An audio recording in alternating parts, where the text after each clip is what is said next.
தமிழ்நாட்டு முதலமைச்சரா விஜய் அவர்கள் பதவியேற்றதுக்கு பிறகு 2 மாசம் கழித்து இப்ப கரூருக்கு போறாரு.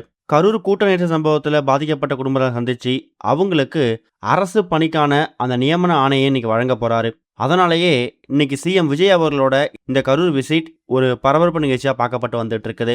சொல்ல போனா 2 நாட்களாவே பாதுகாப்பு அப்புறம் முன்னெச்சரிக்கை ஏற்பாடுகளை தொடர்ந்து பார்த்து வந்துகிட்டு இருக்காங்க. கடந்த வருஷம் செப்டம்பர் மாசம் விஜய் அவர்கள் சிஎம் ஆகிறதுக்கு முன்னாடி கரூர்ல கூட்டம் கூடினப்ப எதிர்பாராத விதமா ஒரு அசம்பாவிதம் ஏற்பட்டு கிட்டத்தட்ட ஒரு 41 நபர்கள் உயிரிழந்திருக்காங்க.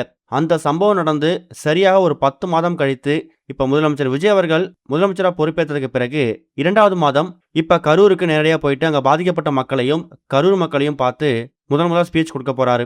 கடந்த ஒரு மாசத்துக்கு முன்னாடி திருச்சியில இதே மாதிரி ஒரு ஈவெண்ட் அட்டன் பண்ணும்போது என்ன மாதிரியான எதிர்பார்ப்பு பரபரப்பு இருந்துச்சோ அதே ஒரு எதிர்பார்ப்பு இந்த கரூர் மீட்டிங்லயுமே இருந்து வந்துட்டு இருக்கு.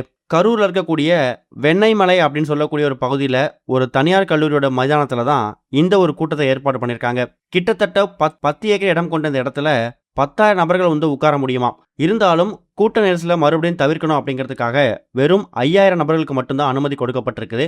அதுவும் ஏற்கனவே அந்த 5,000 நபர்களுக்கும் டோக்கன் முறையில் பர்மிஷன் கொடுத்துருக்காங்களாம். அந்த 5,000 நபர்களுக்கும் டோக்கன் கொடுக்கப்பட்டு அந்த சேர்லாம் ஃபுல்லானதுக்கு பிறகு அதுக்கப்புறம் பொதுமக்களுக்கோ ஊர் மக்களுக்கோ அனுமதி இல்லை அப்படிங்கிறத ஏற்கனவே அறிவிச்சிட்டாங்க.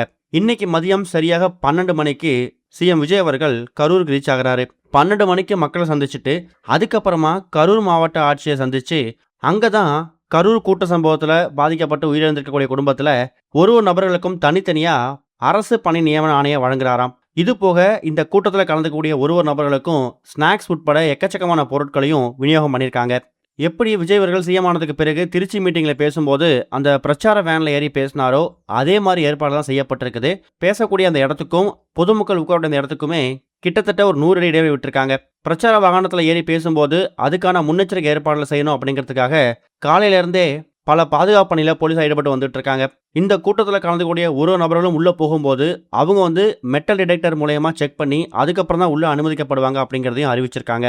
கரூர் கூட்ட நெரிசல் சம்பவத்தில் 41 பேர் உயிரிழந்ததுக்கு பிறகு அதுக்கப்புறம் விஜய் அவர்கள் கரூர் போகவே இல்லை, கரூர் மக்களை சந்திக்கவே இல்லைங்கிற மாதிரி பல விமர்சனங்கள் வந்திருந்தாலும் இப்போ முதலமைச்சராக பொறுப்பேற்றதுக்கு பிறகு 2 மாதம் கழித்து கரூருக்கு போயிட்டு அங்கே இருக்கக்கூடிய மக்களையும் பாதிக்கப்பட்ட மக்களையும் சந்திச்சு அவர் கொடுக்கக்கூடிய இந்த ஒரு ஸ்பீச் மேலே ஒரு எதிர்பார்ப்பு அதிகமாயிருக்கு.